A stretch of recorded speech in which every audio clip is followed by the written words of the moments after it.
Bom dia, boa tarde, boa noite, não sei que hora você vai ver esse vídeo.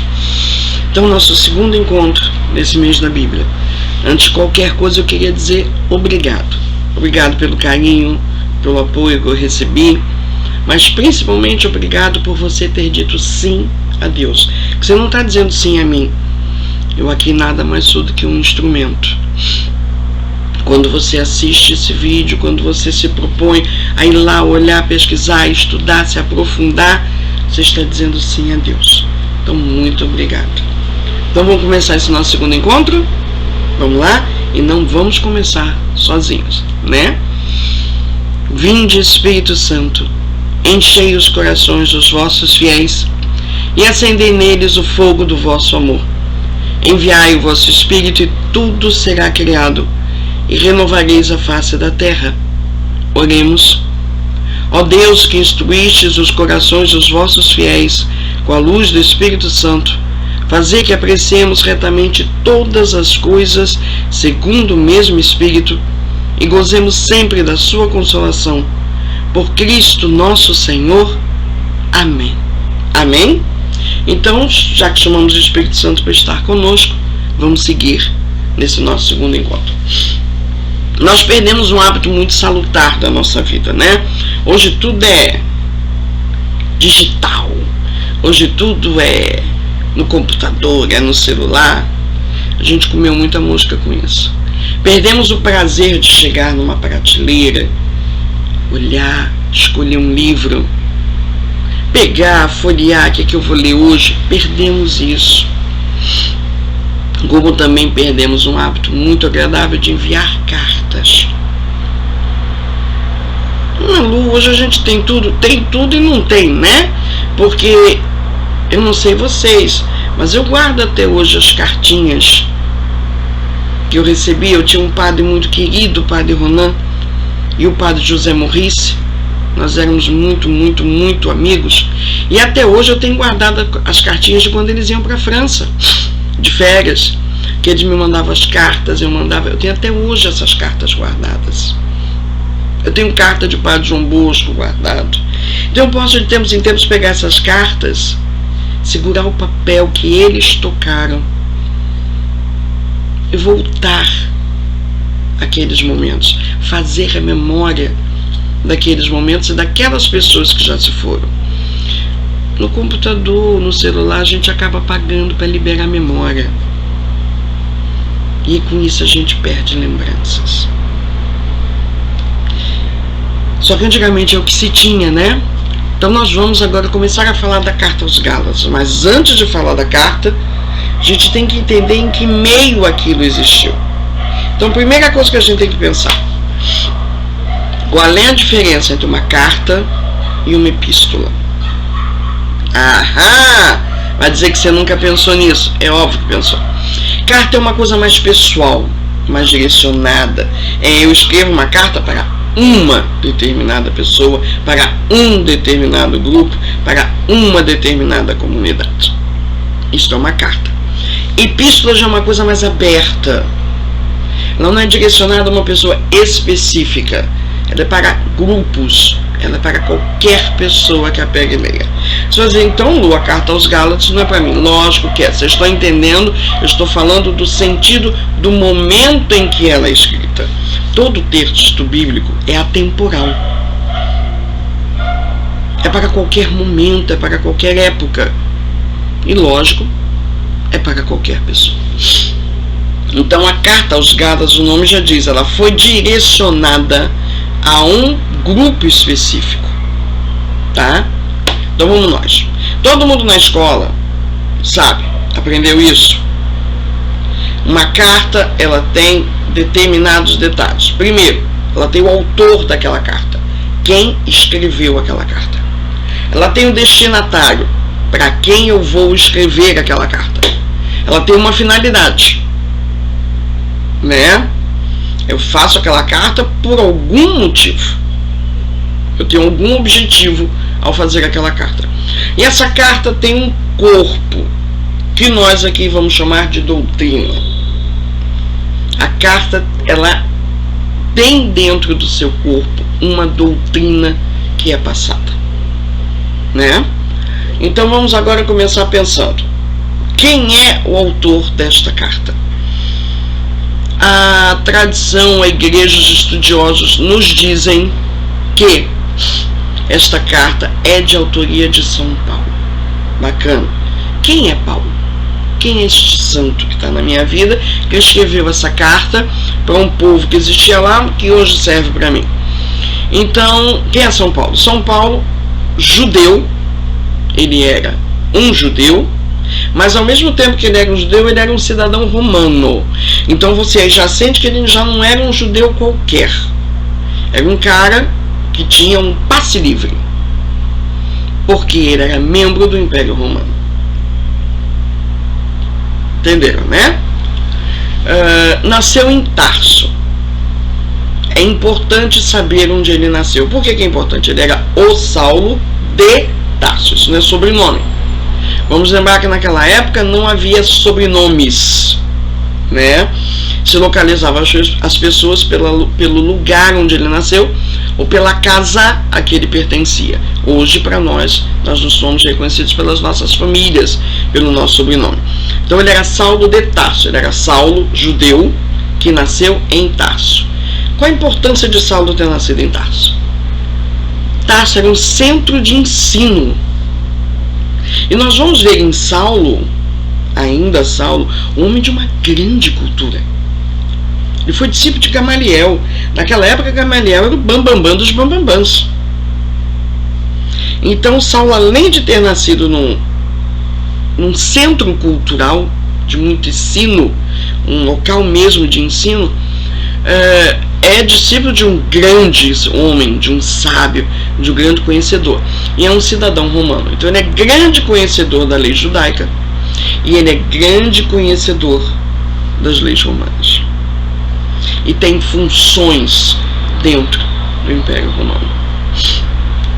Então aí a gente já vai vendo que Saulo não é um cara qualquer. E eu vou frisar num ponto que para mim é muito interessante. Calcula-se que Saulo nasceu no ano 10 depois de Cristo. Saulo era mais novo que Jesus. Que Jesus é o ano 0, lógico. E Saulo nasce no ano 10 depois de Cristo. Isso é uma coisa que me dá um certo fascínio, vocês vão entender.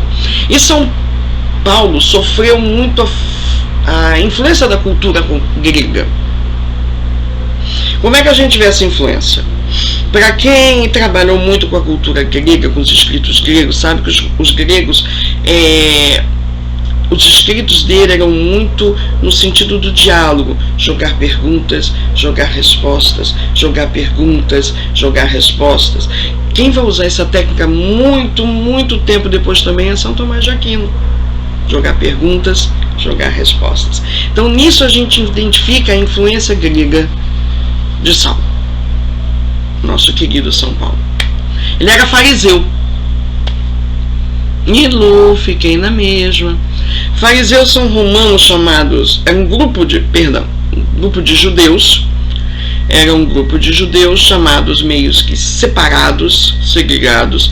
Eles eram muito ligados ao ritual de purificação. Sabe, exagerados no ritual de purificação? Uma característica dos fariseus. Muito enraizados à lei, sabe? Pois é. E como cidadão romano e bom judeu que era, o que Saulo se torna? Um perseguidor de cristãos. E nós crescemos ouvindo que São Paulo era o responsável pela morte de Estevão, primeiro mártir da igreja. Seguidor de Cristo que é morto. Só que Saulo não matou Estevão. Isso é um erro que muita gente comete. Ele não fala e pá, matou Estevão. Não. Ele foi responsável por todo o processo que leva à morte de Estevão.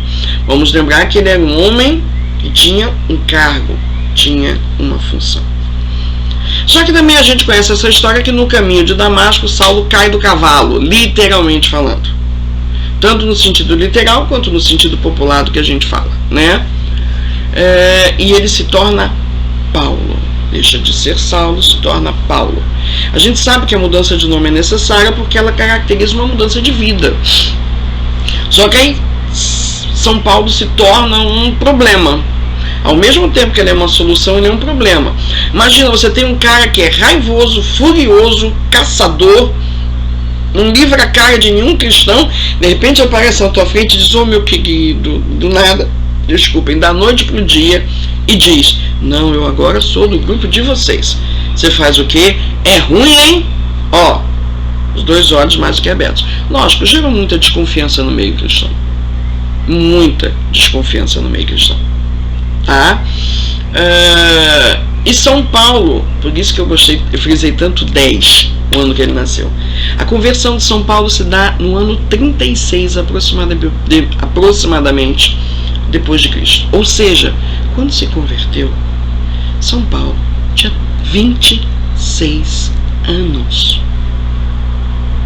Tenta imaginar o tamanho da cultura, da inteligência, da sabedoria, do conhecimento desse homem. Aos 26 anos, ele era um exímio conhecedor da lei judaica. Ele era um exímio conhecedor da lei romana. Ele já tinha funções ao ponto de poder ser responsável pela morte de um cristão. Aos 26 anos de vida. Então, me desculpe, ele não era uma pessoa qualquer. Ele foi um grande ganho para o cristianismo. Grande, grande, grande. E esse São Paulo, ele tinha um estilo muito próprio depois. Estou falando de São Paulo, não de Saulo. São Paulo passa a ter um gigantesco amor a Jesus Cristo e uma paixão pela pregação do Evangelho. Esse era o grande estilo de Paulo. E ele ganha uma grande missão. Paulo se torna, por excelência, o apóstolo dos gentios. Eu não disse dos gentis, isso dos gentios. Quem são gentios? Aqueles que não são cristãos. Aqueles que não são judeus. Então Paulo passa a anunciar principalmente para os não judeus. Bacana? Então esse é o autor da nossa carta. Vamos conhecer um pouquinho o destinatário. Quem eram os Gálatas? Os Gálatas não eram um povo romano. Os Gálatas eram um povo celta. Então aí você já vê uma outra cultura. É rico, né? É um negócio muito bacana. Então você já vê uma outra cultura. Eles eram um povo celta que no ano 4 sai da Gália e vem para a Ásia Menor. E viveu dentro da sua cultura, lógico, sofrendo influências, até que mais ou menos no ano 25 a.C., acontece a morte do último rei, o rei Amintas, e então esse povo se torna uma província romana. 25 a.C., ou seja, está tudo muito entendeu? Muito naquele período. E aquele povo tinha um território muito vasto, que englobava outros povos. Bacana? Então esse é o destinatário da carta aos Gálatas. Finalidade dessa carta. Agora a gente vai entender um monte de coisa. São Paulo faz essa carta para refutar os erros judaizantes, ou seja, os erros dos judeus. O que acontece?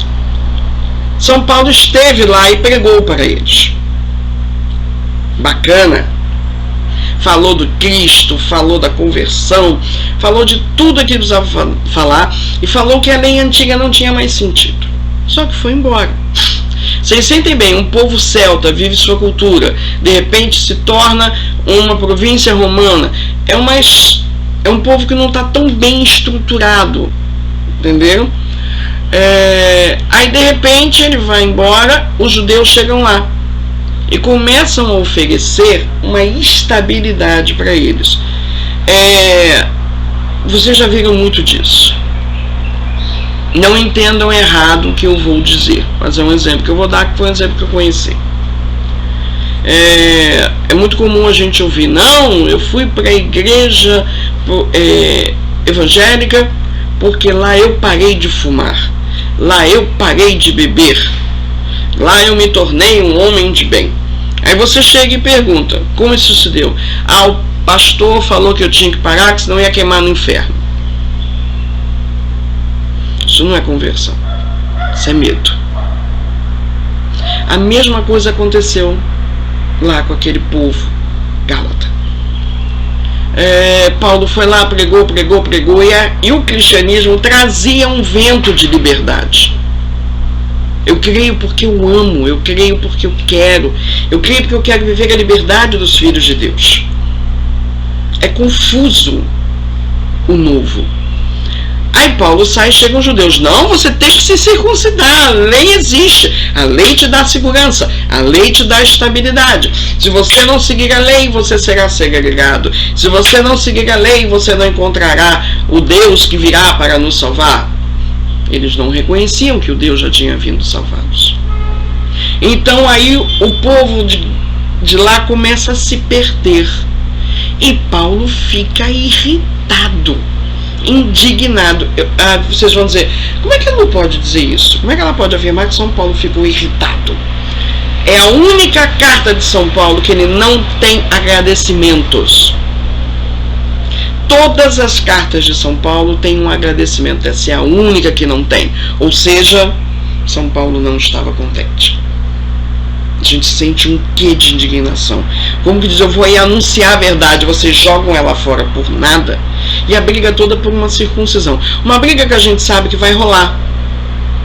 A questão da circuncisão, a questão de lavar as mãos antes como purificação, a questão de óvulos de viúva, etc. e tal, que a gente sabe que depois, mais à frente, vai resultar no concílio de Jerusalém, que é o primeiro concílio da Igreja Católica. Né? Então, a finalidade dessa carta é esta. São Paulo quer refutar os erros judaizantes que começam de novo a se infiltrar. E essa carta tem uma doutrina muito específica, tá? Essa doutrina, essa carta já traz uma abertura ao Espírito Santo pela fé em Jesus Cristo. Já traz. Essa carta nos apresenta que os cristãos são os verdadeiros herdeiros da promessa de Deus. Lembra lá no Antigo Testamento o resto de Israel? Que Isaías tanto fala, o resto de Israel? Nós, cristãos, somos o resto de Israel. Então essa carta afirma que nós cristãos, nós somos os verdadeiros herdeiros da promessa de Deus. Por quê? Porque nós somos os verdadeiros filhos de Deus. Já não vos quero escravos, mas vos quero filhos. Sede santos como o vosso Pai Celeste é santo. Essa carta também vem nos propor uma coisa que é muito interessante. Essa carta nos exige uma caridade prática. Ou seja, é semear visando colheita. Não é viver de qualquer jeito. É semear visando a colheita. E o principal de tudo que essa carta nos traz: Cristo é o centro de todas as coisas. Não há outro. Não há outro. Quando a gente começa a trabalhar em igreja mais de frente, trabalhando com pregação, e padre com homilia, padre faz homilia, nós leigos fazemos pregação, né? Não preciso nem explicar, que isso é meio óbvio. O padre, ele fala em nome do próprio Deus. Eu falo de Deus, né? Nós aprendemos que quando a gente faz uma pregação, uma homilia, essa nossa pregação, homilia, tem que ser ABC. Ela tem que ser autêntica. Ela tem que ser breve. E ela tem que ser cristocêntrica, porque Cristo é o centro de todas as coisas. E se eu coloco Cristo no centro de todas as coisas, a minha pregação vai ser autêntica, porque eu vou falar daquilo que é verdadeiro. E vai ser breve, porque eu vou falar do Cristo. Eu não vou falar de mim. Eu vou até sumir durante essa pregação. Então, esta é a principal doutrina dessa carta aos Gálatas. Cristo é o centro de todas as coisas, da minha vida e da tua. Agora, imagina se não tivesse escrito essa carta. Nós não estaríamos vivendo esse tesouro hoje. Amém? Muito obrigado por esse segundo encontro. Muito obrigado pela participação no primeiro. Sinceramente, como eu falei para vocês, a palavra vai ser o nosso carro-chefe, é o semear. Esse é o nosso verbo. Nós estamos aqui semeando. E veja do que a carta fala. É semear, visando uma colheita. Então que nós estejamos aqui semeando essa palavra, para colher muitos e muitos frutos. Amém? Em nome do Pai, do Filho, do Espírito Santo. Amém. Até quarta-feira da semana que vem. Fiquem com Deus. Fiquemos com Deus. Amém.